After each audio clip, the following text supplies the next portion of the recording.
Olá, boa tarde para você que está ligado na TV Novo Tempo nesta sexta-feira, 9 de agosto. Confira agora os destaques do NT Sul de hoje. Aumento da população idosa cria tendência de mercado e motiva novos investimentos. Relatório do projeto da Lei de Diretrizes Orçamentárias é aprovado pela Comissão Mista de Orçamento. O projeto da LDO prevê reajuste do salário mínimo dos R$ 998 pagos este ano para R$ 1.040 em 2020. E domingo é Dia dos Pais. Reportagem especial mostra a relação de amor e de gratidão. Todo mundo acha estranhamos, a tua mãe, onde é que tá? Minha mãe tá ali, meu pai. Tá ali a minha mãe, é ele que criou a gente. Tanto que Dia das Mães, ele recebe a homenagem do Dia das Mães, Dia dos Pais, ele recebe a homenagem do Dia dos Pais. Então ele é a nossa fortaleza, né? Sem ele, a gente não seria nada. Né? Justiça proíbe a venda de andadores de bebê em todo o país. E ainda nós vamos conversar com o jurista Lene Streck sobre os vazamentos de conversas dos bastidores da Operação Lava Jato. E o Dia dos Pais está chegando. Hoje nós vamos homenagear aqui os papais. Então mande a sua foto com o seu pai para a gente mostrar aqui. O nosso WhatsApp é o 51997697129. Vá enviando e fique ligado, porque o NT Sul já está no ar.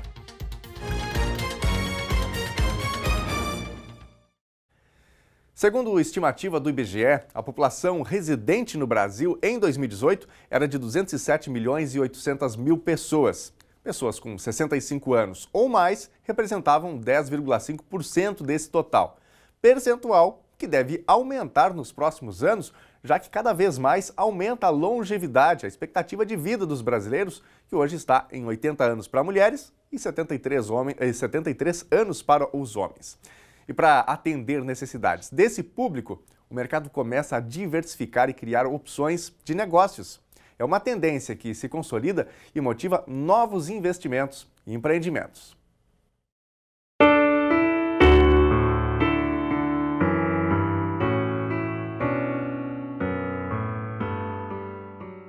Há muitos anos, a palavra envelhecer deixou de ser pejorativa e passou ao que realmente ela é.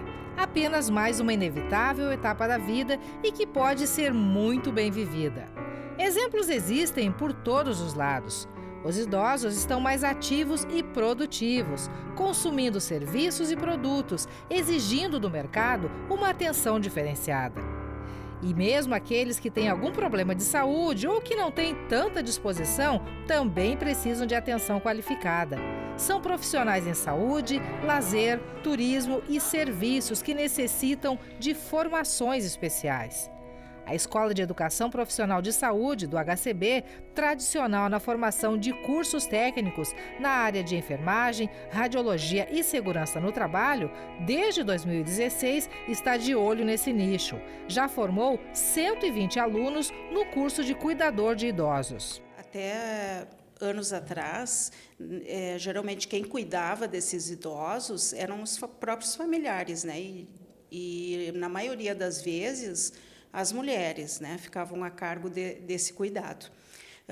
Com a demanda do crescimento do número de idosos no país, inclusive uma projeção de que 2025 o número de idosos vai ser igual ao número de crianças e adolescentes no Brasil.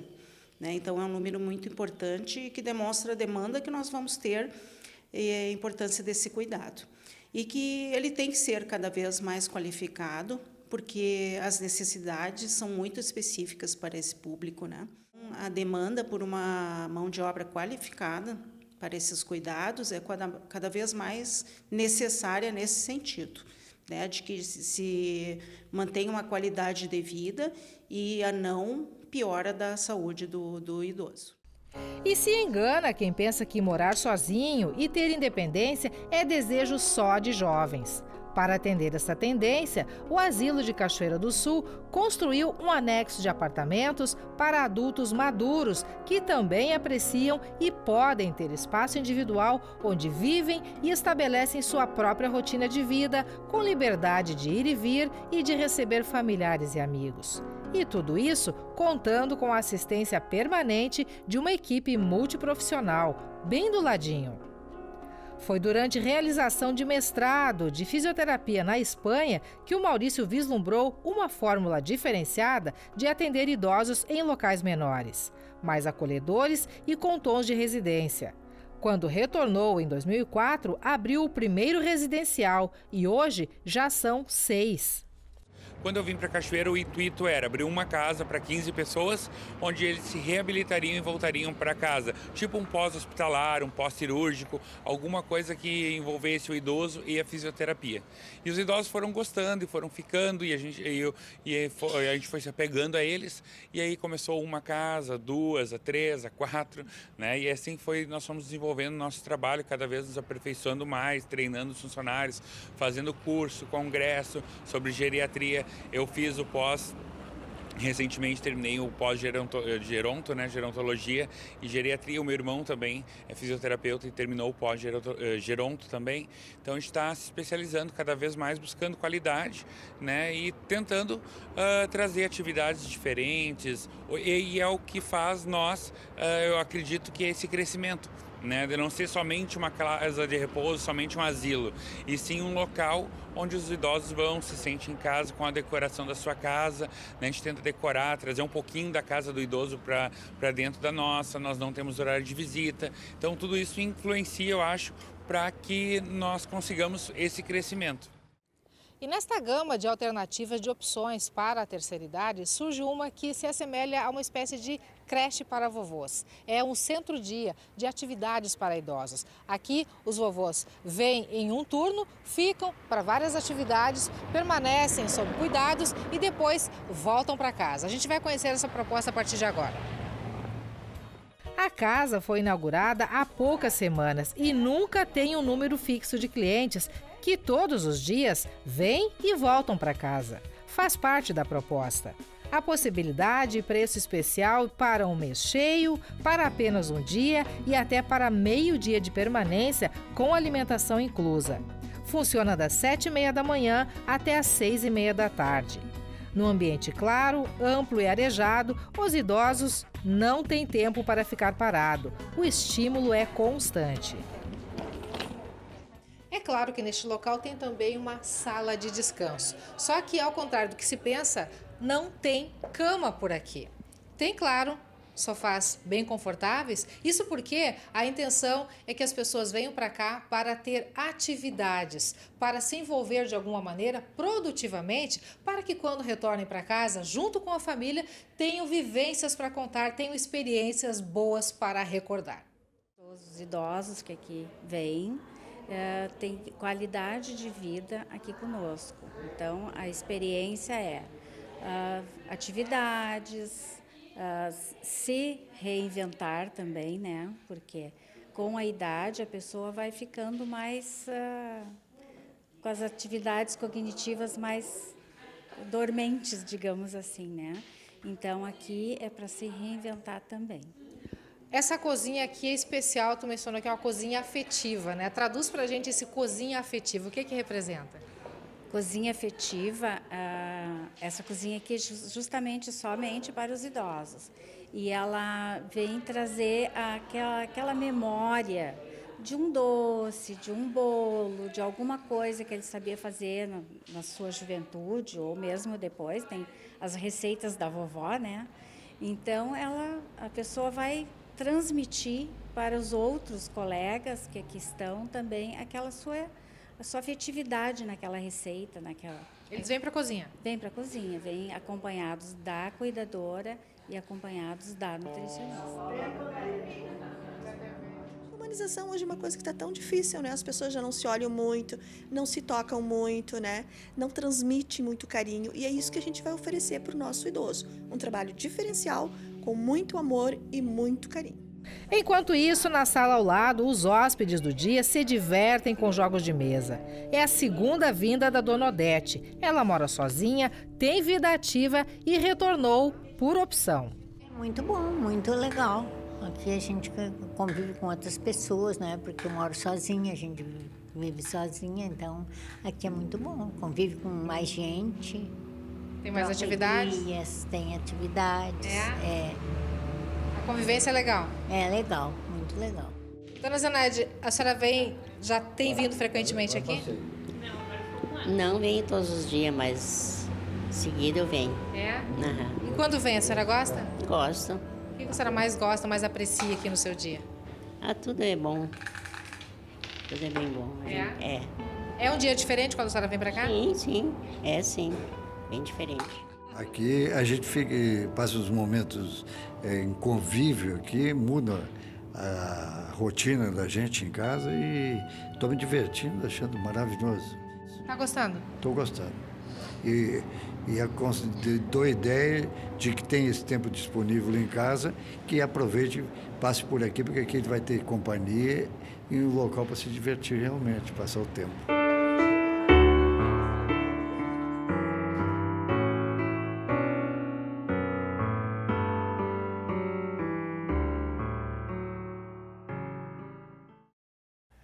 A Comissão Mista de Orçamento aprovou ontem, com atraso, o relatório do projeto da Lei de Diretrizes Orçamentárias para o ano de 2020. Entre os pontos aprovados pelos integrantes do colegiado estão o reajuste do salário mínimo a partir do ano que vem para R$ 1.040 e a reserva de 3 bilhões e 700 milhões de reais para o fundo eleitoral das eleições municipais, também do ano que vem. O texto ainda vai para votação em sessão conjunta da Câmara e do Senado. Definir as ações prioritárias do governo e as regras para as despesas dos poderes da República que vão constar do orçamento para o ano seguinte. Essas são algumas das funções da Lei de Diretrizes Orçamentárias, a LDO. O projeto da LDO para 2020 foi aprovado nesta quinta-feira pela Comissão Mista do Orçamento, formada por deputados e senadores, com alterações no texto enviado pelo governo. Somente nesta semana, o relator apresentou 3 complementações de voto, aceitando mudanças sugeridas pelos parlamentares. Na votação final, foram rejeitadas propostas do Partido Novo, que tentava alterar o cálculo do valor do fundo que vai financiar as campanhas eleitorais de 2020. O relator, deputado Cacá Leão, fixou um limite de 0,44% da receita corrente líquida, o que pode chegar a 3 bilhões e 700 milhões de reais. Não há de se dizer, momento atual da nossa nação, com desemprego, com falta de recursos na educação, na saúde, na segurança, na infraestrutura, para financiarmos partidos políticos, em especial eleições partidárias, com quase 3,7 bilhões de reais. Nós não podemos legislar em causa própria. O relator argumentou que o percentual estipulado por ele era somente um teto. Segundo o deputado, a proposta do Partido Novo, se fosse aprovada, abriria caminho para a aprovação de um valor ainda maior para o fundo eleitoral. Há um equívoco nesse destaque que foi apresentado. Na verdade, deputado Lucas, 0,44% da receita corrente líquida pode-se chegar aproximadamente aos 3,7 bilhões. Mas isso não quer dizer que será acreditado por esta casa, que será alocado por esta casa esse valor dentro do financiamento eleitoral. A sessão foi marcada também por protestos da oposição contra os cortes de recursos para a educação no orçamento deste ano. Foi acertado um encontro entre os representantes das instituições federais de ensino e membros do governo para debater a questão. Nós conseguimos garantir, terça-feira da próxima semana, vai ter essa reunião.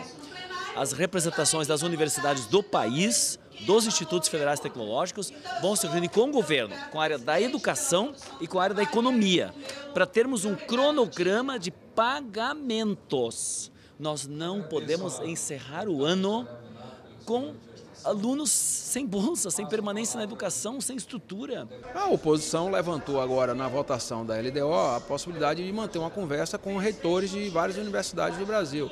O governo não tem nenhum problema em conversar, em sentar, em mostrar os números e poder atendê-los. Então, fizemos um acordo de procedimento que na próxima terça-feira o governo vai sentar com os reitores e mostrar as metas de liberação de recursos ao longo do segundo semestre. O projeto da LDO prevê reajuste do salário mínimo dos R$ 998 pagos este ano para R$ 1.040 em 2020, repondo a inflação sem aumento real. O valor total das despesas do governo foi estimado em R$ 1.475 bilhões. Isso significa 124 bilhões de reais de déficit primário, ou seja, de gastos acima da receita, sem levar em conta o pagamento de juros da dívida pública.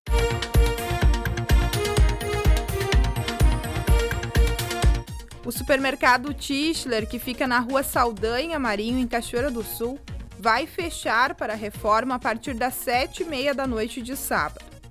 Segundo a gerente, a loja vai reabrir no final de agosto totalmente remodelada.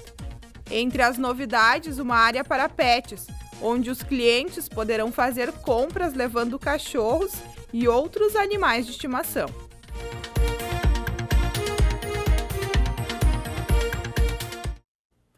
Agora, 12h18, já a gente tem interação aqui e homenagens aos pais. Afinal, domingo é o Dia dos Pais. Você pode aproveitar, fazer a sua homenagem também, mandar um vídeo, mandar uma foto através das nossas redes sociais, especialmente através do WhatsApp. É o 51997697129. Daqui a pouquinho, as primeiras fotos, os primeiros vídeos, os recadinhos da nossa audiência por aqui.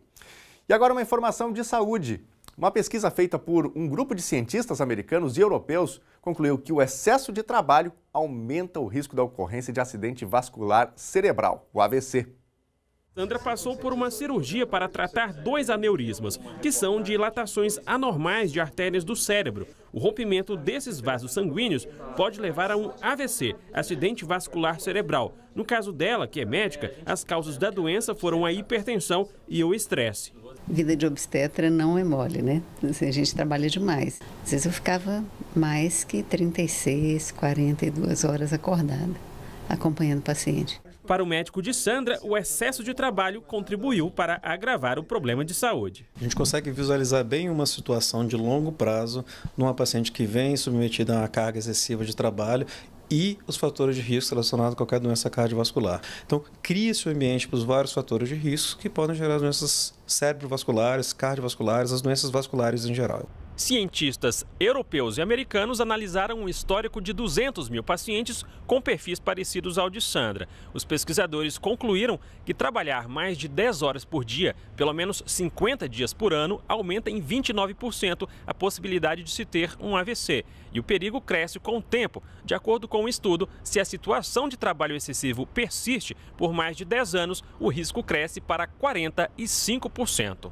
O AVC, também conhecido como derrame cerebral, pode ser fatal ou deixar sequelas como dificuldades na fala e paralisia de parte do corpo. Por isso, segundo o coordenador da pesquisa, Alexis Descarta, é preciso equilíbrio entre a vida pessoal e o trabalho, além do controle do tabagismo e sedentarismo, comportamentos viciantes. Depois da cirurgia, o risco de Sandra ter um AVC reduziu bastante. E para continuar assim, ela teve que aprender a diminuir o ritmo de trabalho. Eu faço só 20 horas. Aí dá para dormir, dá para comer na hora, dá para ter uma vida bem normal. Equilíbrio que não é fácil, né? Nesta loucura que é o dia a dia de todo trabalhador brasileiro. E olha, a 19ª Jornada Nacional de Atividades Físicas da UBRA, Campus Cachoeira do Sul, já está com inscrições abertas. O tradicional evento só acontece em setembro, mas tem limite de inscritos. A formação em Educação Física, um projeto de vida, é o tema deste ano. Mais detalhes com a repórter Lena Caetano.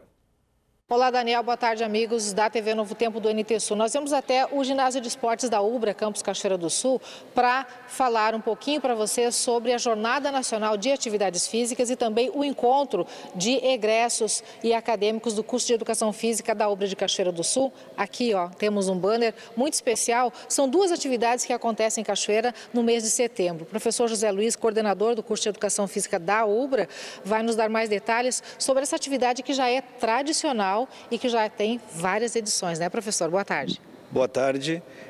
Já estamos na 19ª edição. É uma jornada que reúne profissionais de educação física que fazem sucesso no Brasil em relação às propostas do bacharelado e da licenciatura.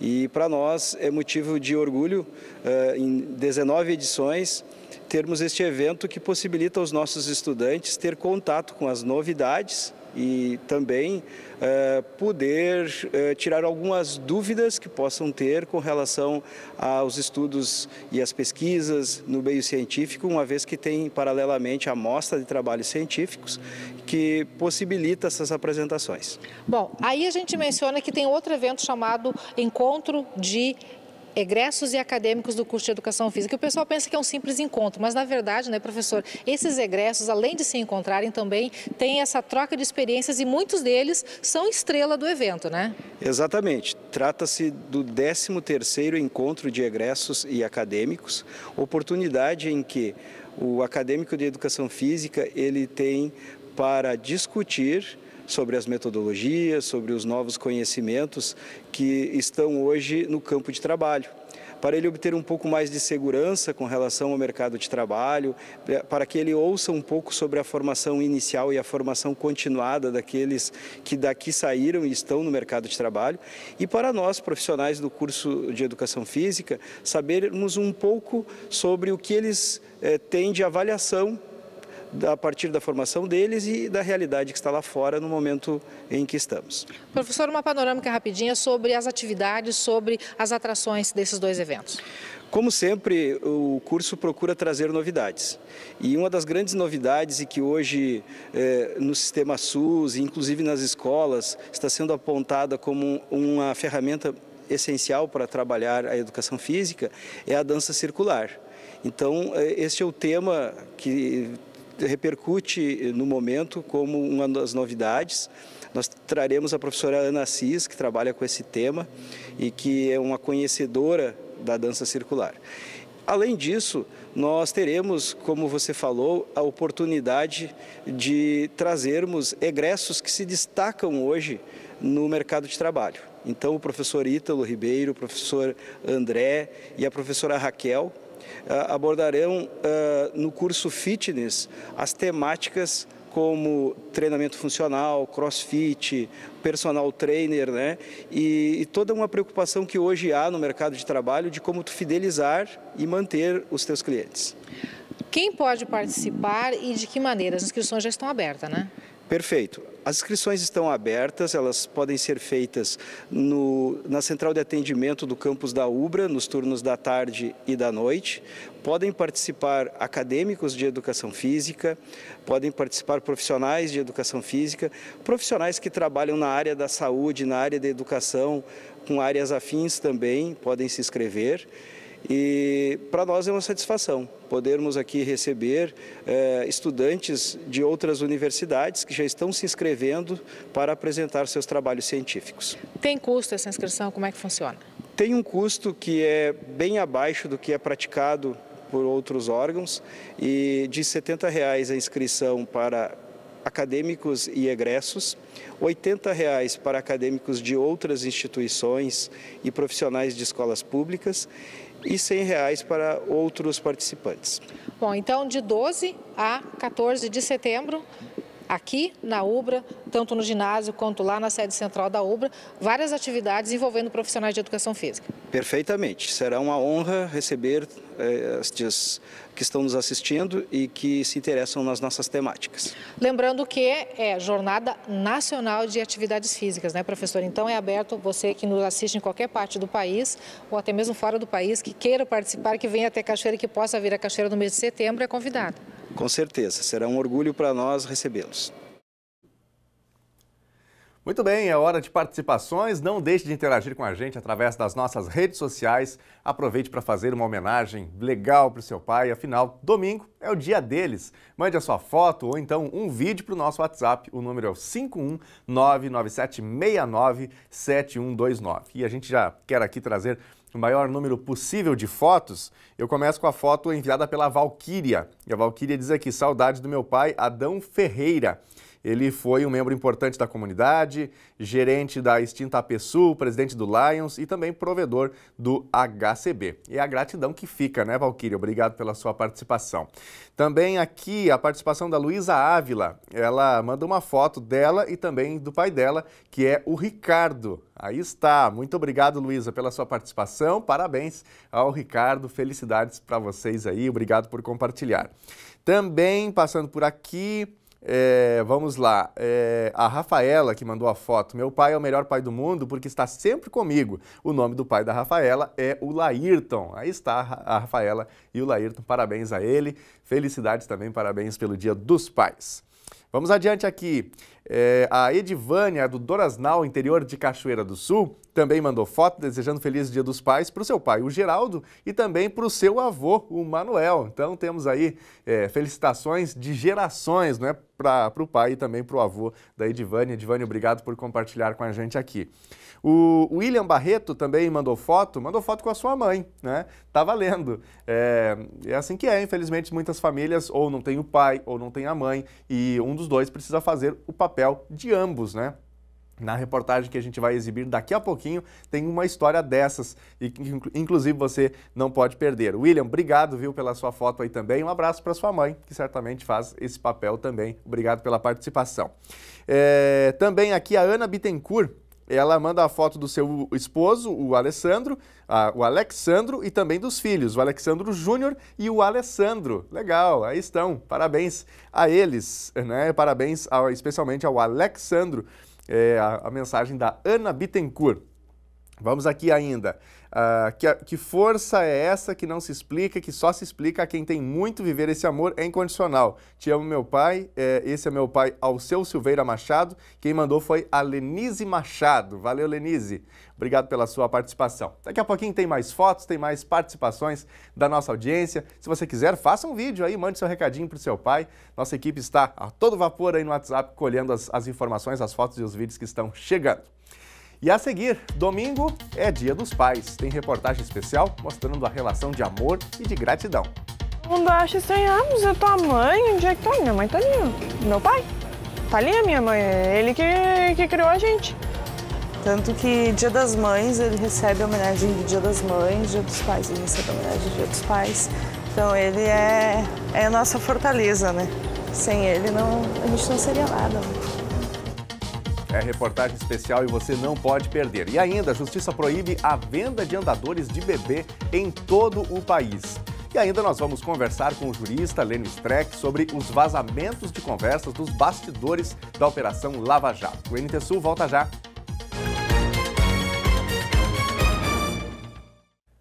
O NT Sul já está de volta ao vivo aqui na TV Novo Tempo e a gente fala sobre o tempo. O dia amanheceu nublado em Cachoeira do Sul e pela manhã já teve chuva. Amanhã deve chover novamente. Confira na previsão do tempo. A sexta-feira tem pancadas de chuva em Cachoeira do Sul, mas podem ocorrer aberturas de sol ao longo do dia. Mínima 17 graus e máxima 25. Sábado deve ser mais um dia de pancadas de chuva, com eventuais aberturas de sol e a temperatura cai. Mínima 12 graus e máxima 15. Domingo já não chove em Cachoeira do Sul, mas ainda tem forte presença de nuvens, mas o sol aparece. Mínima 8 graus e máxima 16. Confira agora como fica o tempo hoje em todo o Rio Grande do Sul. As instabilidades formadas em altos níveis da atmosfera dão origem a uma nova frente fria no estado gaúcho. A chuva deve atingir de maneira contínua a metade sul. Na metade norte, as precipitações ocorrem em forma de pancadas acompanhadas de descargas elétricas. Os maiores acumulados, de 40 milímetros, devem ser registrados no extremo sul. Também há condições para rajadas de vento de até 70 km por hora em todo o estado. O Instituto Nacional de Meteorologia, o IMET, emitiu alerta de tempestade para a região sul, chamando a atenção para o risco de alagamentos e de queda de granizo nesta área. Na região metropolitana de Porto Alegre, a chuva atinge a região no início da tarde em forma de pancadas fortes, que podem ser acompanhadas de descargas elétricas. A máxima para a capital Porto Alegre hoje é de 27 graus. Em Uruguaiana, na fronteira oeste, máxima de 16. Para Passo Fundo, no norte do estado, 25 graus. Em Santa Maria, na região central, 22. No litoral norte, Tramandaí e Torres, 21 graus. Em Pelotas e Rio Grande, no sul do estado, 18 graus.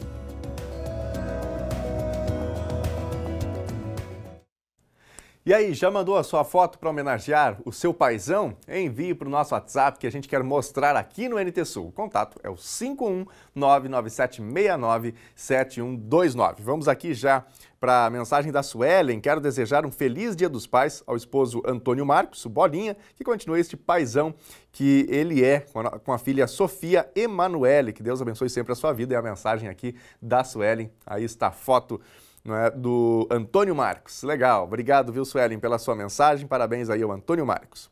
Também mais mensagem aqui. Olá, NT Sul, aqui a Karen Loreto. Gostaria de desejar ao meu pai, Alexandre, um feliz Dia dos Pais. Aí está o Alexandre. Dizer que eu amo muito, tenho muito orgulho dele, que ele é o melhor pai do mundo. Que legal. Obrigado aí pela mensagem da Karen Loreto. Parabéns também ao seu pai.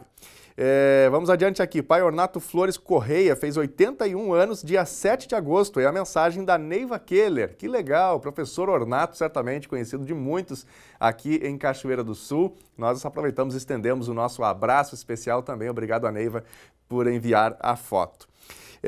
A Luana também está com a gente, queria mandar um feliz Dia dos Pais para o pai Roberto, que além de um ótimo pai, é um avô maravilhoso, te amamos, é a mensagem aqui da Luana. Obrigado, viu, Luana? Parabéns aí para o seu Roberto pela passagem do Dia dos Pais. Vamos adiante. Temos aqui a foto enviada pela Maria Dalcira, ela é do bairro Cristo Rei, aqui em Cachoeira do Sul. Esse programa está cada vez melhor, diz ela. Gostaria de homenagear meu esposo Alberi e feliz aniversário para minha neta Emanuele, que está de aniversário hoje. Aí está então o Alberi e a Emanuele, homenagem dupla, parabéns para a Emanuele e também nossas felicitações ao seu Alberi pelo Dia dos Pais. Bom, daqui a pouquinho a gente destaca aqui outras fotos, outros vídeos que estão chegando da nossa audiência. Enquanto isso, vá mandando aí, viu? Faz um vídeo legal, faça uma foto que você goste de seu pai, mande pra gente e nós vamos colocando aqui na telinha do NT Sul. E olha, como domingo é Dia dos Pais, a gente não poderia deixar de mostrar uma história emocionante. Preparem-se! E para os homens, papais que nos assistem neste momento. Mas lembre-se, não é? Homem não chora. Então vamos lá conhecer um pai que criou sozinho as suas 3 filhas. Veja na reportagem da Gabriela Belo o orgulho e também a gratidão delas por ele. Leandro tem 3 filhas e uma neta. A Arielle tem 27 anos, a Gabriele 23 e a Isabelle 18. E a netinha, filha da Arielle, tem 4 anos. Como dizem por aí, um homem de muitas mulheres. Todos eles moram e trabalham juntos. Uma relação de muito amor.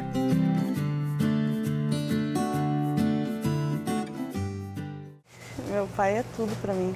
É meu herói, é minha base, é tudo que eu tenho a ele. Eu devo tudo que eu sou a ele, né? Então eu até digo para ele, meu pai pode não me deixar nada na vida, mas a única coisa que ele vai me deixar, que é o que tem de mais valioso, é o que ele me ensinou, que é a honestidade, a sinceridade, né? E isso não tem dinheiro no mundo que pague. Então, para mim, ele é tudo. Todo mundo acha estranho, mas é tua mãe, onde é que tá? Minha mãe tá ali, ó. Meu pai. Tá ali a minha mãe, é ele que criou a gente. Eu fiquei com elas, né, quando tinham 4, 9 e 14 anos. Foi questão de uma separação, né?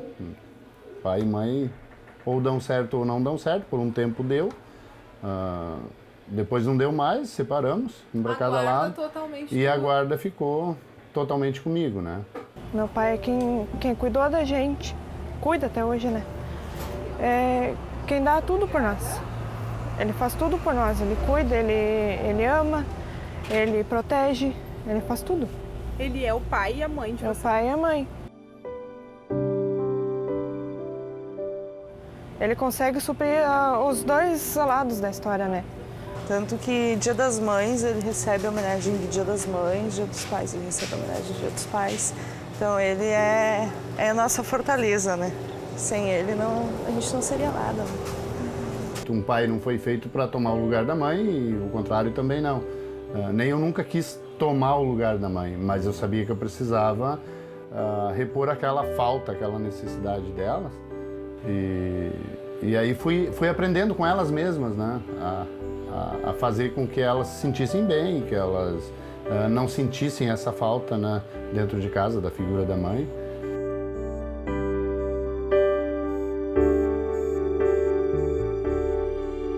A Ana mais nova que ela está estudando, ela só estuda, ela quer fazer medicina.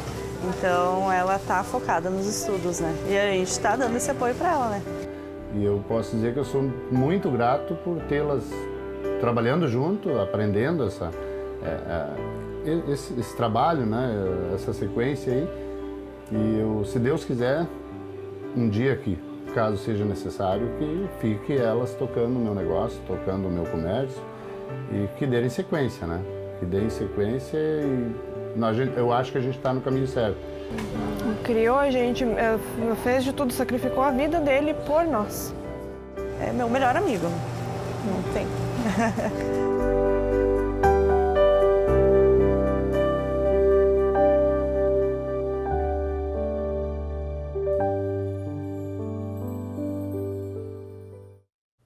Uma bela história de abnegação e com esta história a gente faz aqui a nossa homenagem, não é, a todos os pais do Brasil, desejando de coração um feliz Dia dos Pais. Daqui a pouquinho ainda tem mais fotos, tem mais homenagens da nossa audiência aos papais. Vá mandando seu recadinho através das nossas redes sociais, lá no WhatsApp 51997697129. E olha, ainda hoje nós vamos conversar com o jurista Lênio Streck. Ele analisa os vazamentos de conversas dos bastidores da Operação Lava Jato e as turbulências no judiciário brasileiro e também na política. E por falar em justiça, a Justiça proibiu a venda de andadores de bebê em todo o país. Decisão de justiça de juíza gaúcha atendeu a ação movida pela Sociedade Brasileira de Pediatria. Parte dos andadores infantis foi proibida no Brasil por uma liminar expedida pela Justiça do Rio Grande do Sul. A medida pode ter pouco impacto, pois só afeta um modelo de 4 disponíveis, e somente aqueles fabricados por 9 empresas brasileiras, que correspondem por 30% do mercado nacional. O tipo proibido é o tradicional, em que a criança caminha sentada. Ainda há outros 3 liberados: tradicional com móbile acoplado, com alça e o do tipo moderno. As restrições ocorrem somente com essas especificações porque a ação que entrou contra as fabricantes não incluiu todas as marcas nacionais, todos os tipos e tampouco as marcas importadas, que correspondem a 55% dos mais de 2 milhões de andadores vendidos anualmente no país. Segundo a Sociedade Brasileira de Pediatria, o andador ensina a criança a caminhar errado, com as pernas flexionadas, o que leva ao encurtamento do tendão. Também há estudos comprovando que os bebês que usam andador demoram mais tempo para caminhar, porque afeta o desenvolvimento psicomotor. Mas o mais grave, segundo o integrante da Sociedade Brasileira de Pediatria, é que o produto faz com que crianças andem rápido demais para a sua idade, em função das rodinhas. Eu converso com o jurista Lênio Streck. Em primeiro lugar, Lênio, obrigado por atender o convite da TV Novo Tempo. Obrigado pelo convite. Ok. Lênio, vou começar te perguntando sobre os fatos mais recentes.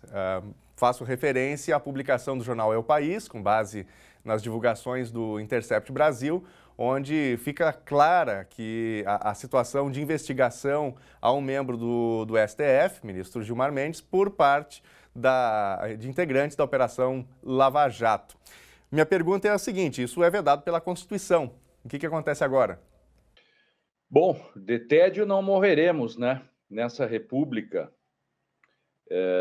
Eu acho que Todo esse pacote de intrigas foi feito principalmente pelo procurador Dallagnol, mostra um pouco, ou desnuda, uma coisa que se pode chamar o lado obscuro da justiça brasileira, né? Eu me lembro aí, quando eu analiso esses episódios todos, e é um rol, é um rosário de problemas que começaram desde as primeiras divulgações do Intercept, depois da Folha de São Paulo e da Veja, né? Toda essa questão é muito grave porque coloca em xeque aquilo que é mais sagrado da justiça, né? Qualquer faculdade de direito, a gente aprende que o juiz tem que ser imparcial. O promotor necessariamente não precisa ser imparcial, embora, na minha opinião, o Ministério Público tem que ter um mínimo de isenção, o que, obviamente, o procurador Dallagnol não teve, porque o procurador Dallagnol pessoalizou e, a partir disso, não mediu esforços. E nisso mesmo, a qualquer um que pudesse obstaculizar, por exemplo, se algum ministro supremo contrariasse Dallagnol, lá estava ele puxando o assunto com outro ministro, buscando socorro em partido político, tentando fazer intrigas, né?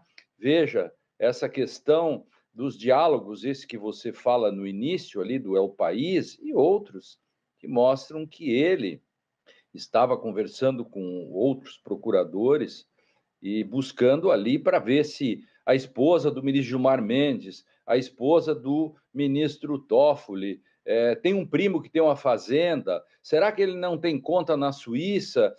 Porque tudo isso está acontecendo, o réu não está sabendo de nada, não está sabendo, e o defensor também não. Isso é muito grave. Essa é uma questão importante, né? Claro que qualquer um vai dizer e vai contestar o problema da origem das provas. Por exemplo, esses diálogos vieram de hackeamento ou não se sabe bem ainda. A grande questão aí não é saber, veja, já não se trata de discutir ou saber se Dallagnol ou Moro ou os outros componentes da força-tarefa possam ser punidos penalmente ou não por isso. Mas o conteúdo pode contaminar as provas e o processo, beneficiando o réu. Ok, nesse sentido, inclusive, eu já aproveitaria para te perguntar o papel das provas, em tese ilícitas, para que vão servir essas provas? Esse fato poderia, daqui a pouco, invalidar sentenças que, enfim, partiram desse processo todo. Isso pode ocorrer? Claro que sim, isso pode acontecer. Por exemplo, nos meus tempos de faculdade, tinha um exemplo muito prosaico, uma carta que é aberta de forma criminosa, porque é violação de correspondência, e o conteúdo dessa carta diz: fulano de tal matou Beltrano, e Beltrano está condenado injustamente porque no dia tal, as provas estão em tais lugares, quem matou foi outra pessoa. A prova é ilícita na sua origem, mas o Beltrano, dessa relação, o que está pagando injustamente, ele pode ser beneficiado, e o mundo todo é assim. Agora, não vai se poder, e essa é a questão bizarra até, né? Aquele que é o criminoso provavelmente não vai poder ser processado porque essa prova é ilícita, e o único modo que se descobriu foi pela ilicitude, logo, prova ilícita não pode, mas pode beneficiar. Por exemplo, prova ilícita, se os elementos da prova demonstram que houve falta de imparcialidade, ou, por exemplo, o juiz que aconselha o promotor ou o procurador, esse é um elemento que anula, né, que pode anular as provas ou o processo, porque faltou a imparcialidade. No nosso caso, as provas existindo, não havendo dúvidas sobre esses elementos, sobre esses diálogos, os diálogos poderão, sim, beneficiar muitas pessoas, principalmente, no caso, o ex-presidente Lula, porque é principalmente desse caso, mas há o caso do Okamoto e há outras questões também que estão envolvidas nisso, inclusive os acordos de delação premiada, alguns deles também passíveis de contaminação nesse processo. Ainda com base na sua primeira resposta sobre juízos morais, isso tem interferido bastante, parece, na justiça brasileira, né? Ou seja, o juiz, o procurador, ele acha que tal conduta deve ser punida, né? E ele faz de tudo para que isso realmente aconteça. Bom, o papel dele é ser promotor, é acusar, mas ele faz absolutamente de tudo. Eu me refiro àquela questão de que aí os fins justificam os meios, né? O senhor fala eventualmente sobre isso também. Então, a minha pergunta é a seguinte: existe um caminho para que a Constituição possa ser seguida de fato, em detrimento de juízos morais ou com base naquilo que eu acho que deve ser o ideal para o país? Sua pergunta é excelente. Essa é a grande questão brasileira, é uma grande questão que muitos países já resolveram. Por exemplo, na Alemanha, na Itália, nos Estados Unidos, pelo menos no estado de Nova York. A partir de 1963, nos Estados Unidos, desde 93 na Itália e a Alemanha um pouco mais antigo, os códigos de processo ou a jurisprudência dizem que quando o Ministério Público ele investiga e descobre também provas a favor da defesa, ele tem que trazê-las. E mais, ele é obrigado a investigar para os dois lados, tanto para a defesa quanto para a acusação. Esse é um modo de garantir aquilo que é a isenção e a imparcialidade. Isto vem na discussão do Brasil acerca daquilo que é uma coisa muito comum aqui, de se achar e até se concordar, e esse é um problema seríssimo da comunidade jurídica, a péssima formação dos advogados brasileiros e a própria formação dos próprios membros do Ministério Público e dos juízes, enfim, do aparato judiciário brasileiro. Este é um problema porque, ao invés de se estudar direito nas faculdades de direito, fica-se discutindo o que é bom, o que é ruim, juízos morais, etc. Ora, a lei é para todos. A Constituição doa quem doer. Se tem prova ilícita ou se ou outra coisa, tem que ser para qualquer pessoa. Ninguém está acima da lei. E porque se eu uso meus juízos morais ou políticos para julgar ou para falar sobre algo, eu estou exatamente moldando os fatos ao que eu quero.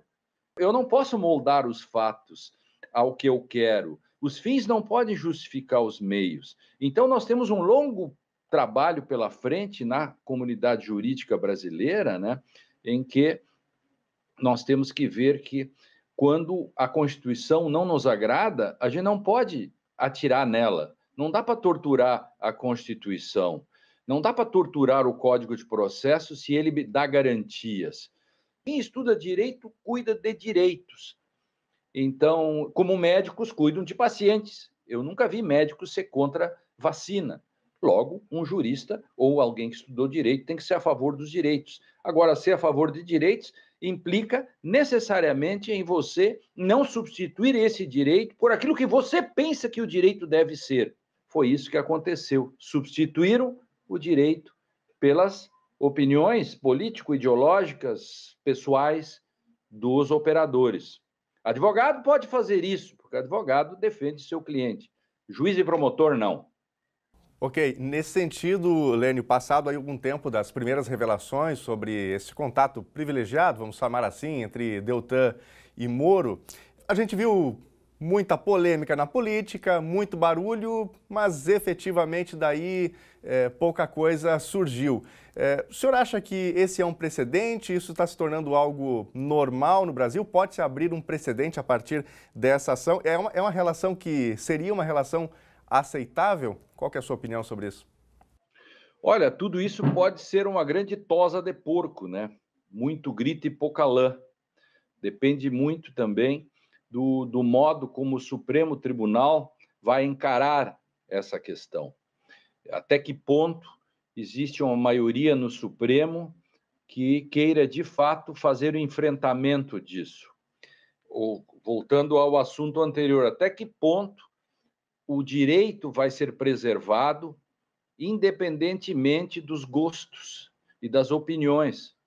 Então, porque o Brasil hoje está numa, e você vai concordar comigo, e nas suas companhias, nas minhas, em roda, quando a gente conversa sobre o assunto esse, que nós estamos falando na entrevista, quem é a favor do Lula e quem é contra o Lula, quem é a favor do Moro, quem é contra o Moro, quem é a favor do Bolsonaro, quem é a favor ou contra, virou uma espécie de Grenal, um fla-flu. Se o Supremo Tribunal grenalizar essa questão toda, vira uma tosa de porco. Um gritedo e não sai lã nenhuma, e essa questão da parcialidade vai ficar escondida debaixo do tapete. Se o Supremo Tribunal decidir, olha, não é possível que 2 ministros, no mínimo, do Supremo Tribunal sejam meio que investigados de forma escondida por membros de uma força-tarefa, como foi o caso, ir atrás das coisas do ministro Gilmar Mendes. De novo, você pode gostar ou não do ministro Gilmar Mendes, mas não é disso que se trata.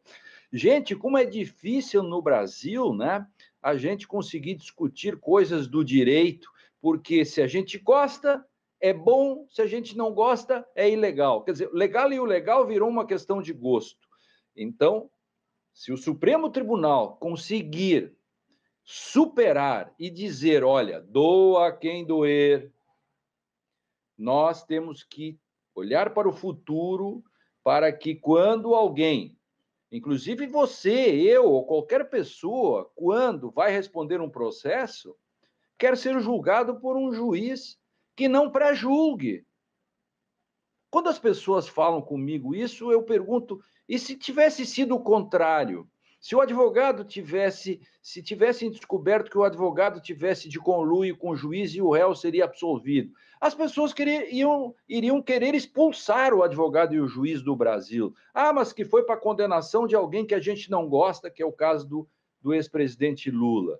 Tenha certeza você que se for um caso com Bolsonaro ou com Temer, e aliás eu fui um dos poucos que disse que quando Temer foi vítima de prova ilícita, eu logo disse, Temer foi vítima de prova ilícita porque prova ilícita não é para amigos e inimigos, ela é da Constituição. Se Bolsonaro um dia tiver um problema como esse, estarei o primeiro, e já disse isso outro dia na televisão aqui em Porto Alegre, eu serei o primeiro a dizer que o devido processo legal não pode ser negado, nem a Lula, nem a Bolsonaro. Agradecemos ao jurista Lênio Streck pelas informações. Este assunto que é polêmico no Brasil, certamente tem muitas águas para rolar ainda em função disso, dos bastidores da Operação Lava Jato. Agradecemos a ele pelas informações. E olha, vamos destacar aqui mais participações dos nossos telespectadores, homenagens ao Dia dos Pais. A Ana Rodrigues está com a gente, manda aqui um beijo para o seu pai. O Adão Rosa Rodrigues, manda um feliz Dia dos Pais também para o Adenir, que é o esposo da Ana. Obrigado, viu, Ana? Tudo de bom para você.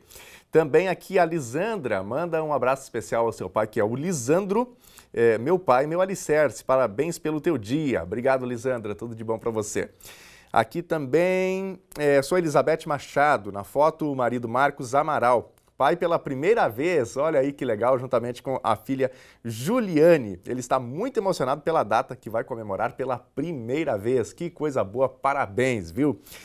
Adriana do Parque Primavera, lindo Dia dos Pais para o marido Itamaratan, parabéns Itamaratan. Fernando Rosa, que você continue sempre sendo esse pai maravilhoso que você é, te amamos. Mensagem da Franciele. Obrigado, Franciele. A Stephanie Santos, quero homenagear meu pai Matias Machado. Pai, te amo. Obrigado, viu, Stephanie? Parabéns aí pro seu Matias. E o NT Sul desta sexta-feira vai ficando por aqui. Todas as fotos enviadas, os vídeos, hoje à tarde em facebook.com/TV Cachoeira e no fim de semana no NT Sul Mais. Eu te espero sábado às 9 horas da noite, domingo às 11 da manhã. Até lá, tchau!